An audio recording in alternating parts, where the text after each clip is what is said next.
எண்ணெய் குழாய் திட்டம் என்பது தற்போதைய சூழலில் ஒப்பந்தம் கைச்சாத்திடப்பட்டிருக்கின்ற விடயம் என்பது ஒரு பெரிதாக பார்க்கப்படக்கூடிய ஒரு விடயமாக இருக்கிறது. கனடாவின் எண்ணெய் எங்களுக்கு தேவையில்லை, கனடாவின் எண்ணெய் எடுப்பதால் எங்களுக்கு தான் சிரமம், வேறு இடங்கள் இருக்கின்றன, எனவே கனடாவில் இருந்து எண்ணெய் மேலதிகமாக வருவது என்பது எங்களுக்கு தேவையில்லை என டொனால்ட் அறிவித்திருந்தார்.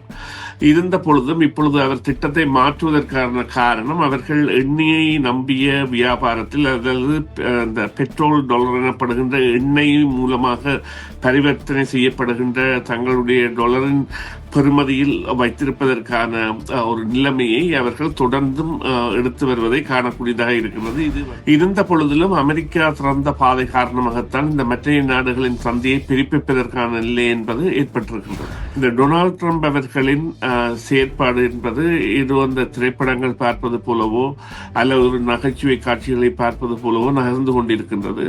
இது எவ்வளவு நாட்களுக்கு இவ்வாறு செல்லும் என்பதை இந்த நவம்பர் மாதம் 6ஆம் தேதி இடம்பெறவுள்ள இந்த மிட் டேர்ம் எலெக்ஷன்ஸ் தீர்மானிக்கும். அதன் பொழுது பார்த்துக் கொள்வோம். அமெரிக்கா அவ்வாறு முயற்சிக்கும். அவ்வாறான முயற்சியை மாத்திரமல்ல, கனடாவின் நகரங்களில் அல்லது பாரிய பல்கலாச்சார மையங்களில் பதட்டங்களை ஏற்படுத்துவதையோ அல்லது கட்சிகளிடையே பல பதட்டங்களை ஏற்படுத்துவதையோ அல்லது லிபரல் கட்சியின் உள்ளே கூட ஒரு மாக்காணி அவர்களுக்கு எதிரான ஒரு தரப்பை உருவாக்குவதோ போன்ற எந்த முயற்சியிலும் ஈடுபடும். கனடாவை நிச்சயமாக அவர்கள் தளம்பல் நிலைக்கு கொண்டு வர வேண்டும் என்றால், ஒன்றில் எதிர்கட்சிகளிடையே உள்ள ஒரு கட்சியை தங்களுக்கு ஆதரவாக கொண்டு வந்து அதன் மூலம் செயற்படுத்துவது, அல்லது லிபரல் கட்சிக்கு இடையே பலவீனத்தை ஏற்படுத்துவது, அல்லது இவ்வாறு பிரிவினைகளை ஏற்படுத்துவது. கியூபெக் மற்றும் அல்பர்டா பிரிவினையில் அமெரிக்காவின் கரம் இருக்கின்றது என்பது எந்தவித சந்தேகம் இல்லாமல் நிரூபிக்கப்பட்ட ஒன்றாக இருக்கின்றது அவர்களுடைய தொடர்பு.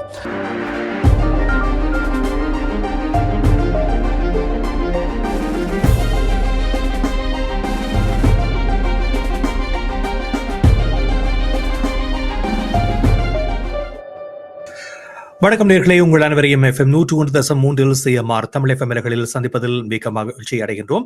சமகால முக்கிய நிலவரம் தொடர்பாக பேசுகின்ற நிகழ்ச்சியில் இன்று செய்தியின் பின்னணியில் குறிப்பாக அமெரிக்காவுக்கு குழாய் திட்ட எண்ணெய் விநியோகம் என்பது சாத்தியமாக கூடிய வழிவகை ஏற்படுத்தப்பட்டிருக்கின்றது. டொனால்ட் ட்ரம்ப் அவர்கள் இதற்கான கைச்சாத்திடலை மேற்கொண்டிருக்கின்றார். இதன் மூலமாக வயோமிங்குக்கான இந்த குழாய் திட்டம் என்பது செயற்படுத்தப்படும் என்று அறிவிக்கப்படுகிறது. அதே நேரத்தில் அல்பர்டாவை பொறுத்தவரையில் வாக்காளர் விவரங்கள் கசிய விடப்பட்டிருக்கின்றன. இது பல்வேறு தாக்கங்களை ஏற்படுத்தக்கூடும் என்றும் தனிநபர் விடயங்கள் இவ்வாறு கசிய விடப்பட்டமை தொடர்பான பல்வேறு விமர்சனங்கள் தற்பொழுது எழுந்திருக்கின்ற நிலையும் இது குறித்த தகவல்களையும் இன்றைய நிகழ்ச்சியில் நாங்கள் பகிர்ந்து கொள்ள இருக்கின்றோம். இப்பொழுது ஆய்வாளர் சுரேஷ் தர்மா அவர்கள் எங்களோடு இணைந்திருக்கின்றார். அவரை சந்திக்கின்றோம். வணக்கம் சுரேஷ். வணக்கம் ராம். வணக்கம் நேயர்களே. ஆமாம், குறிப்பாக இந்த எண்ணெய் குழாய் திட்டம் என்பது தற்போதைய சூழலில் ஒப்பந்தம் கைச்சாத்திடப்பட்டிருக்கின்ற விடயம் என்பது ஒரு பெரிதாக பார்க்கப்படக்கூடிய ஒரு விடயமாக இருக்கிறது. இந்த நிலையில் குஸ்மா ஒப்பந்தம் கைச்சாத்திடப்படுமா, அதற்கான பேரம்பேசல்கள் எவ்வாறு சென்று கொண்டிருக்கின்றன போன்ற கேள்விகள் ஒருபுறம் இருந்தாலும் இது சாத்தியமாவதற்கு காரணமான விடயம் என்று நீங்கள் எவற்றை பார்க்கின்றீர்கள்? இதன் மூலமாக அல்பர்டாவை பிரிக்க எடுக்கின்ற முயற்சிகளுக்கு வலு சேர்க்கக்கூடிய ஒரு விடயமாக ட்ரம்ப் இந்த அணுகுமுறையை மேற்கொள்கிறாரா? இந்த விவகாரத்தை கனடா ஏற்கனவே அனுமதித்து இருந்த ஒரு விவகாரம். அமெரிக்கா இதற்கான அனுமதியை கொடுக்கவில்லை. இப்பொழுது அமெரிக்காவின் அனுமதி என்பது டொனால்ட் ட்ரம்ப் அவர்களால் இந்த புதிய குழாய் திட்டத்திற்கு, இது நிலத்திற்கு மேலால் 3 அடி விட்டமுள்ள அல்லது 1 மீட்டர் விட்டமுள்ள ஒரு பாரிய குழாய்கள் மூலம், இதன் மூலம் 1 மில்லியன் பேரல்கள் என்பது இலகுவாக ஒரு நாள் செல்லக்கூடிய அளவிலான திட்டம். முன்னர் இருந்த இப்பொழுது செல்வதை விட மேலதிகமாக இந்த திட்டத்தின் மூலம் இந்த வயோமிங் மாகாணத்திற்கு இதனை கொண்டு செல்வதற்கான திட்டத்தில் இந்த அமெரிக்க அரசு அல்லது முதல் இருந்த அதாவது நடவடிக்கை என்பது தவிர்க்கப்பட்டிருந்தாலும் அதன் பொழுது கனடாவில் போடப்பட்ட குழாய்களை பாவித்து மீண்டும் புதிதாக குழாய்களை இணைத்து இதனை செய்வதாக இந்த நடவடிக்கையை அனுமானித்து செய்யப்படுகின்றது. ஆனால் கனடாவை பொறுத்தவரையில் இது உத்தேசமானதா என்றால் நிச்சயமாக இல்லை. கனடா இன்னும் ஒரு குழாய் திட்டத்தை பிரிட்டிஷ் கொலம்பியாவை நோக்கி இப்பொழுது இருக்கின்ற இந்த மசகு எண்ணெய் கொண்டு செல்கின்ற குழாய் என்பது சுமார் 860,000 பேரல்களை ஒரு நாளைக்கு கொண்டு செல்வதாக இருந்தாலும் இதற்கு ஈடுணையாக ஒன்றை பூர்வீக குடிகளுடன் இணைந்து மன்னிக்கவும், அல்பர்டா அரசானது பிரிட்டிஷ் கொலம்பியாவை நகர்த்துவதற்கான நடவடிக்கையை எடுக்கின்றது என்றால் இதன் மூலம் ஆசிய சந்தைகள் மற்றும் ஏனைய நாடுகளின் சந்தைகள் என்பன பாரிய வசதியுடையதாக அல்லது அவைகளுக்கு இந்த மசகு எண்ணெயை அனுப்பக்கூடியதாக கனடா மாறும் என்பதால். எனவே ஏற்கனவே கனடாவின் எண்ணெய் தேவையில்லை. நீங்கள் குறிப்பாக பார்த்தீர்களானால் கடந்த ஆண்டு மத்தியில் கனடாவின் எண்ணெய் எங்களுக்கு தேவையில்லை, கனடாவின் எண்ணெய் எடுப்பதால் எங்களுக்கு தான் சிரமம், எங்களுக்கு அதாவது வேறு இடங்கள் இருக்கின்றன, எனவே கனடாவில் இருந்து எண்ணெய் மேலதிகமாக வருவது என்பது எங்களுக்கு தேவையில்லை என டொனால்ட் அறிவித்திருந்தார். இருந்த பொழுதும் இப்பொழுது அவர் திட்டத்தை மாற்றுவதற்கான காரணம் அவர்கள் எண்ணெயை நம்பிய வியாபாரத்தில் அதாவது இந்த பெட்ரோல் டாலர் எனப்படுகின்ற எண்ணெய் மூலமாக பரிவர்த்தனை செய்யப்படுகின்ற தங்களுடைய டாலரின் பெறுமதியில் வைத்திருப்பதற்கான ஒரு நிலைமையை அவர்கள் தொடர்ந்தும் எடுத்து வருவதை காணக்கூடியதாக இருக்கிறது. இது உண்மையிலேயே இந்த பேச்சுவார்த்தைகளுக்கு ஒரு ஆதரவான நிலையை ஏற்படுத்தினாலும் கனடாவை பொறுத்தவரையில் இதை பற்றி பெரிதாக அதாவது கருத்தில் கொள்வதற்கு ஏதுமில்லை என்றால் ஏற்கனவே அறிவிக்கப்பட்ட திட்டம் அறிவிக்கப்பட்டு இடையில் கைவிடப்பட்டது என்ற பெயரில் இப்பொழுது அதற்கான அனுமதியை அமெரிக்க அரசு வழங்கி இருக்கின்றது. அதனை கொண்டு செல்வதற்காக முதல் கைவிடப்பட்டதற்கான காரணம் அமெரிக்கா இதற்கான அனுமதியை வழங்கவில்லை. ஆனால் இப்பொழுது ஒரு கேள்வி எழுகின்றது. அமெரிக்கா இவ்வாறு தான் நினைத்த மாத்திரத்திற்கு ஒரு முடிவை எடுத்து கனடாவை அடிபணிய வைப்பது என்பது எந்த அளவுக்கு எதிர்காலத்தில் சாத்தியமாகக்கூடிய ஒரு விடயமாக இருக்கும் என்றால் கனடா இப்பொழுது மாற்று ஏற்பாடுகளை தொடர்ந்து செய்து வருகின்றது. குறிப்பாக இந்த எரிபொருள் விநியோகத்திற்கு கடல் வழியாக ஏனைய நாடுகளுக்கு எரிபொருளை ஏற்றுமதி செய்வது, திரவ எரிபொருளை கொண்டு செல்வது போன்ற பல திட்டங்களை அது முன்வைத்திருக்கின்ற நிலையில் இப்பொழுது இவ்வாறான ஒரு குழாய் திட்டம் ஒரு நீண்டகால நோக்கில் அமெரிக்காவுக்கு ஏற்றுமதி செய்யக்கூடிய ஒரு வழிவகையை திறக்கப் போகிறது. இதன் மூலமாக ஏற்கனவே நடைமுறையில் இருக்கின்ற பல திட்டங்கள் பாதிக்கப்படக்கூடிய வாய்ப்புகள் ஏற்படாதா? இல்லை, இறுதியில் யாருக்கு மசகு எண்ணெயை அனுப்புவது என்பதை கனடா தான் தீர்மானிக்க போகின்றது. எவ்வளவு எண்ணெயை அமெரிக்காவுக்கு அனுப்புவது, எவ்வளவு எண்ணெயை பிரிட்டிஷ் கொலம்பியா ஊடாக மற்ற நாடுகளுக்கு விற்பது என்பதை. இருந்த பொழுதிலும் அமெரிக்கா திறந்த பாதை காரணமாகத்தான் இந்த மற்ற நாடுகளின் சந்தையை பிரிப்பிப்பதற்கான நிலை என்பது ஏற்பட்டிருக்கின்றது. அங்கே கூட இப்பொழுது அது குறிப்பிட்டது போல இப்பொழுது போகின்ற அளவை விட சற்றே கூடிய அளவு வேறொரு குழாயினூடாக செல்வதற்கான முயற்சியை அவர்கள் இந்த பூர்வீக குடிகளுடன் இணைந்து செயற்படுத்துவதற்கு முயற்சிக்கின்றார்கள் என்றால் இந்த குழாய் திட்டம் பூர்வீக குடிகளின் நிலங்களூடாக செல்கின்ற பொழுது தூரமும் குறைவும் மற்றது இந்த மலைகள் போன்றவற்றின் அணுகுமுறைகள் இல்லாமல் செல்லக்கூடிய பாதையாக கூட இது அமையக்கூடிய சாத்தியக்கூறுகள் இருக்கின்றன. பல தடைகளை இது தாண்டக்கூடியதாக இருக்கின்றது. ஆனால் இங்கே உள்ள கேள்வி என்னவென்று சொன்னால் அமெரிக்கா இதனை அதாவது மிரட்டலாக விடுக்க முடியுமா என்றால் அதற்குரிய சந்தர்ப்பங்களை கனடா ராஜதந்திரமாக தவித்து வருகின்றது. நாங்கள் யாருடன் வியாபாரம் செய்ய வேண்டும் என்பதை தீர்மானிக்கின்ற சக்தியாக அமெரிக்கா இருக்க முடியாது. ஆனால் இப்பொழுது கனடா அமெரிக்க பொருளாதார சார்பு நிலை நாடாக இருக்கின்றது. அதாவது அமெரிக்க பொருளாதாரத்தின் சார்பு நிலை எவ்வாறு சொன்னால் 70% ஏற்றுமதி இறக்குமதி என்பது அமெரிக்காவுடன் தான் இருக்கின்றது. அதில் இருந்து மீள்வதற்கு குறைந்தது 50% குறைவதற்கு தன்னும் அவர்கள் இவ்வாறு வருவதற்கான முயற்சியை மேற்கொள்கின்றார்கள். எனவே அது கனடாவின் இறையாண்மை சார்ந்தது, கனடாவின் சுய பொருளாதாரம் சார்ந்த நோக்கு. ஆனால் அமெரிக்காவின் மிரட்டல் நிச்சயமாக எவ்வாறு இருக்கலாம் என்றால் அமெரிக்காவிற்கு தேவையான எண்ணெய் என்பது அவர்களால் மற்ற இடங்களில் இருந்து பெற முடியாத விடத்து தங்களுக்குரிய தேவைக்காக எடுக்கலாம். இப்பொழுது நீங்கள் பார்த்தீர்களானால் அவர்கள் வெனிசுலாவை அதாவது வெனிசுலா அதிபரை கைப்பற்றியதன் மூலம் அங்கே ஒரு வர்த்தக உடன்பாட்டுக்கு வந்திருக்கின்றார்கள் என்றால் ப்ராஃபிட் ஷேரிங், அதாவது வருமானத்தை பங்கிடுவது. நாங்கள் தான் உங்களுக்கு அவரை அகற்றினோம், அவரை அகற்றுவதற்கு எங்களுக்கு இத்தனை பில்லியன் செலவாகிவிட்டது, அந்த செலவை நீங்கள் தர வேண்டும் என்பதன் மூலம் அந்த எண்ணெய் வியாபாரத்தில் பங்கு கொள்கின்றார்கள். அதே போன்ற ஒரு ஆசை தான் இந்த ஈரான் விவகாரத்திலும் இருந்த பொழுதிலும் அது இப்பொழுது என்ன கட்டத்தில் இருக்கின்றது என்பது யாருக்குமே தெரியாத ஒரு நிலையில் இருக்கின்றது. இந்த நிலையில் கனடாவை இப்பொழுது மிரட்ட முடியாது. ஆனால் தேவை வந்தால் சில வேளைகளில் மிரட்ட முடியும். ஆனால் அது டொனால்ட் ட்ரம்புக்கு அடுத்ததாக வருகின்ற ஜனாதிபதி வருவதற்கு முன்னரான காலத்தில் இடம்பெறாது என்று நம்ப வேண்டிய ஒரு கட்டம் இருக்கின்றது என்றால், இந்த டொனால்ட் ட்ரம்ப் அவர்களின் செயற்பாடு என்பது இது அந்த திரைப்படங்கள் பார்ப்பது போலவோ அல்லது ஒரு நகைச்சுவை காட்சிகளை பார்ப்பது போலவோ நகர்ந்து கொண்டிருக்கின்றது. இது எவ்வளவு நாட்களுக்கு இவ்வாறு செல்லும் என்பதை இந்த நவம்பர் மாதம் 6ஆம் தேதி இடம்பெறவுள்ள இந்த மிட் டேர்ம் எலெக்ஷன்ஸ் தீர்மானிக்கும். அதன் பொழுது பார்த்துக் கொள்வோம். இந்த நிலையில் உட்கட்டமைப்பு செலவு என்பது பாரிய தொகையாக இருக்க போகிறது. இந்த குழாய்களை அமைப்பதற்கு ஒரு நீண்டகால நோக்கில் வர்த்தக அடிப்படையில் இவற்றை மேற்கொண்டால்தான் அந்த செலவுகளை ஈடு செய்யக்கூடியதாக இருக்கும். திடீரென்று ஒரு கேள்வி என்பது வேறு நாடுகள் மூலமாக எரிபொருளுக்கு அதிகரிக்கின்ற பொழுது கனடா நீங்கள் குறிப்பிட்டது போன்று தான் தீர்மானிக்கக்கூடிய ஒரு நிலையில் இருக்காத வகையில் இந்த விடயம் என்பது செல்வாக்கு செலுத்தி விட்டால் என்ன செய்ய முடியும்? இந்த உட்கட்டமைப்பு செலவுக்கான தொகையை யார் செலுத்தப் போகிறார்கள்? 2 நாடுகளும் இதில் பங்கு வகிக்க போகின்றனவா? இந்த 2 நாடுகளிலும் 2 கம்பெனிகள் தான் இதனை செய்து வருகின்றன. இந்த கம்பெனிகள் இப்ப ஏற்கனவே இருந்த இந்த எக்ஸான் பைப்லைன் என்கின்ற திட்டத்தின் அடிப்படையில் கனடாவின் பங்கு என்பது கனடா ஏற்கனவே அனுமதித்து இதற்குரிய அந்த ரிபேட்ஸ் அல்லது அதற்கு தேவையான நிதி வசதிகள் போன்றவற்றில் கூட கனடாவின் பங்கு என்பது இருக்கின்றது. அது கனடிய இல்லை வரையானது மிகுதியை அமெரிக்க கம்பெனி என்பது செய்யும். எனவே அவர்களுடைய திட்டத்தின்படி ஒரு குறைந்தது 100 வருடங்களுக்கு இதனை திட்டமாக ஒரு பெரிய பாரிய முதலீடு செய்யப்படும் பொழுது ஒரு 100 வருடங்களுக்கு அதன் செலவை மீள்பெறுவதான திட்டமாகத்தான் இருக்க முடியும். உடனடியாக 1 வருடத்திலோ 2 வருடத்திலேயோ அந்த செலவழித்த முழு பணத்தையும் எடுக்க முடியுமா என்றால் இல்லை. எனவே அவ்வாறான ஒரு திட்டத்தின் மூலம் செல்பவர்கள் அதற்குரிய நடவடிக்கைகள் இப்பொழுது இவ்வாறு கூறலாம்.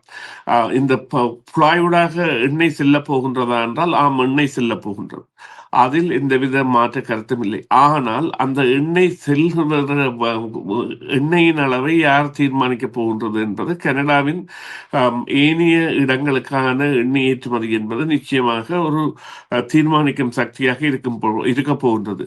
அதே போன்று அவர்கள் கூட மட்டுப்படுத்தப்பட்ட வரவை எதிர்பார்க்கின்ற ஒரு சக்தியாக மாற வேண்டிய தேவை இருக்கின்றது. அதாவது முற்று முழுதாக அமெரிக்க சார்பு நிலையிலிருந்து கனடா விடுபட வேண்டிய தேவையை ஏற்படுத்தியது அமெரிக்கா என்றபடியால் இவர்களால் ஒரு குறிப்புக்கு ஆண்டு ஒரு அதாவது பெறக்கூடிய வருமானம் என்பது ஒரு 15 அல்லது 20 விழுக்காடு மொத்த விற்பனையில் இருந்திருந்தால் இப்பொழுது அதன் நிலைமை என்பது குறைந்த நிலையிலான வருமானத்தையும் குறைந்த நிலையிலான பெருவாயையும் எவ்வளவு அந்த எண்ணெய் செல்கின்ற வழியையும் அவர்கள் பெறப்போகின்றார்கள் என்பதுதான் உண்மை.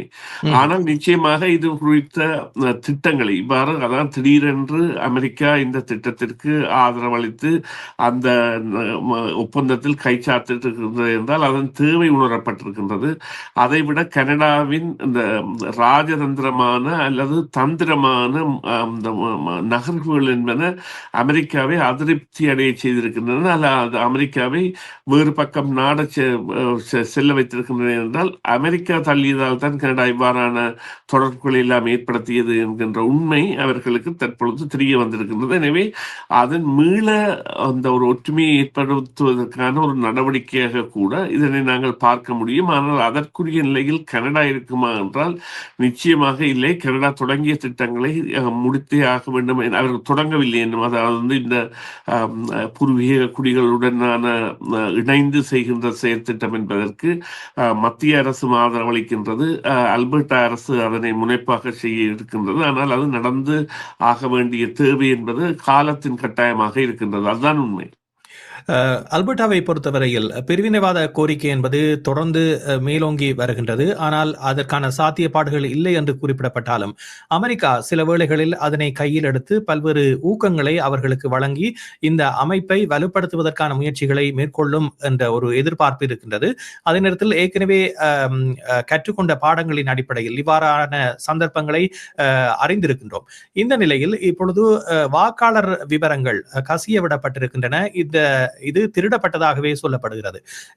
இதற்கும் அமெரிக்க பிரிவினவாத கோஷங்களை எழுப்பக்கூடிய அல்பர்டாவை பிரிக்க வேண்டும் என்று நினைப்பவர்களுக்கும் இடையில் தொடர்புகள் இருக்கக்கூடிய சாத்தியக்கூறுகள் இருக்கின்றனவா? RCMP இது தொடர்பான விசாரணைகளை ஆரம்பித்திருக்கின்ற நிலையில் இந்த வாக்காளர் விவரங்கள் திருடப்பட்டமை தொடர்பாக நீங்கள் என்ன நினைக்கின்றீர்கள்? குறிப்பாக இந்த விவரங்களை வைத்துக்கொண்டு என்னென்ன விளைவுகளை ஏற்படுத்தக்கூடும் என்று நீங்கள் கருதுகிறீர்கள்? நிச்சயமா உங்களுடைய முதலாவது கேள்விக்கான பதில், அமெரிக்கா அவ்வாறு முயற்சிக்கும். அவ்வாறான முயற்சியை மாத்திரமல்ல, கனடாவின் நகரங்களில் அல்லது பாரிய பல்கலாச்சார மையங்களில் பதட்டங்களை ஏற்படுத்துவதையோ அல்லது கட்சிகளிடையே பல பதட்டங்களை ஏற்படுத்துவதையோ அல்லது லிபரல் கட்சியின் உள்ளே கூட ஒரு மாக்காணி அவர்களுக்கு எதிரான ஒரு தரப்பை உருவாக்குவதோ போன்ற எந்த முயற்சியிலும் ஈடுபடும். இந்த உளவு நிறுவனங்கள் என்பன தங்களுடைய தேவைக்காக இதையுமே பாவிக்கும் என்பதை நாங்கள் கடந்த காலங்களில் கண்டிருக்கின்றோம். இப்பொழுது குறிப்பாக பார்த்தீர்களானால் ஈரானில் பெரிய மக்கள் புரட்சி நடந்ததாகவும் அங்கே மக்கள் 2000-3000 பேர் இறந்ததாகவும் செய்தி வந்த பொழுது உண்மையிலே அங்கே ஒரு மாற்றம் தேவை என்பதை பலரும் விரும்புகின்றார்கள், வெளிநாடுகளில் வதிக்கின்ற ஈரானியர்கள் போன்றவர்கள். ஆனால் டொனால்ட் ட்ரம்ப் அவர்கள் தனது பேட்டியின் பொழுது சொன்ன ஒரு விடயம் என்னவென்று சொன்னால், அவ்வாறு அந்த ஆர்ப்பாட்டம் செய்தவர்களுக்கு தாங்கள் ஆயுதங்கள் வழங்கி இருந்தோம் ஒரு குறிப்பிட்டவர்களுக்கு, அதை அவர்கள் வைத்திருப்பார்கள், அதை கூட எதிர்காலத்தில் இந்த அரசுக்கு எதிராக பாவிக்கலாம் என்று.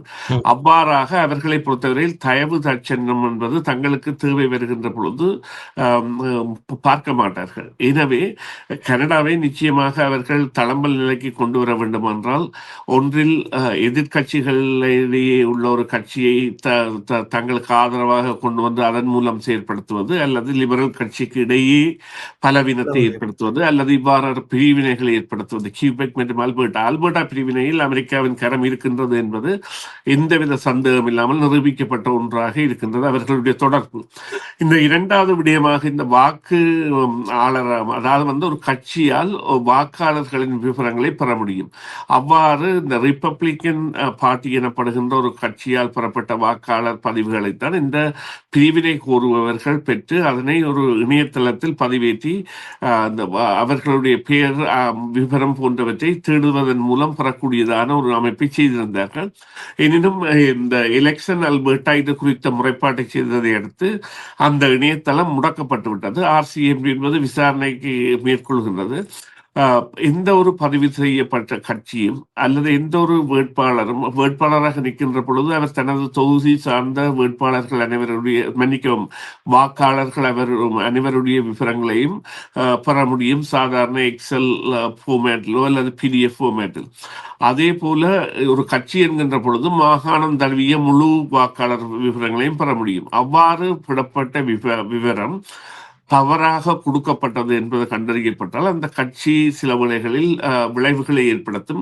ஆனால் அது பதிவு செய்யப்படுவதிலிருந்து தடுக்கப்பட்டிருக்கின்றது. அது ஒரு நல்ல வேலை. ஆனால் இந்த பிரிவினைக்கான கோஷம் அல்லது பிரிவினைக்கான எதிர்பார்ப்புகள் என்பன அந்த தரப்பால் அந்த ஒரு சிறுபான்மை ஒரு குழுவால் தொடர்ந்து செய்யப்பட்டிருக்க கொண்டிருக்கும் என்றால் அவர்களுக்குரிய ஆதரவு தளம் என்பது கனடாவை விட அமெரிக்காவின் பக்கபலம் இருக்கின்றது என்கின்ற நிலையில் அவர்களால் அவ்வாறு தொடர்ந்து செயற்பட முடியும். ஆனால் கனடாவின் அல்பர்டா மாகாண அரசு மற்றும் பூர்வீக குடிகள் மற்றும் மத்திய அரசு என்பன இந்த விவகாரத்தில் விட்டுக்கூடா தன்மையைத்தான் பேணும். அதிலும் பூர்வீக குடிகளின் ஒத்துழைப்பு என்பது நிச்சயமாக தேவை ஒரு மாகாணம் பிரிவதற்கான நிலையில் என்றால் பூர்வீக குடிகளின் நிலம் இது. எனவே அவ்வாறான நிலைக்கு அவர்கள் விடவே மாட்டார்கள் என நம்புவோம். நன்றி சுரேஷ், நிகழ்ச்சியில் கலந்து கொண்டமைக்கு. மீண்டும் மற்றொரு சந்தர்ப்பத்திலே பேசுவோம். நன்றி ராம், நன்றி நேயர்களே, மீண்டும் ஒரு முறை சந்திப்போம். CMR யூடியூப் சேனலில் இணைந்திருக்கும் நேயர்கள் அனைவருக்கும் எமது நன்றி. காமெண்ட்ஸ் பகுதியில் உங்கள் கருத்துக்களை தெரிவிக்க தவறாதீர்கள். முக்கிய செய்திகள், காணொளி தொகுப்புகள், நேர்காணல் என பலதரப்பட்ட அம்சங்களையும் உங்களுக்காக தருகின்றது CMR யூடியூப் சேனல். CMR என்று சர்ச் செய்து எமது யூடியூப் சேனலை சப்ஸ்கிரைப் பண்ணுங்கள். உங்கள் உற்றார் உறவினர் நண்பர்களோடும் இந்த காணொளி தொகுப்புகளை பகிர்ந்து கொள்ளுங்கள். அருகில் இருக்கின்ற முக்கிய காணொளி தொகுப்புகளையும் தவறவிடாமல் பாருங்கள்.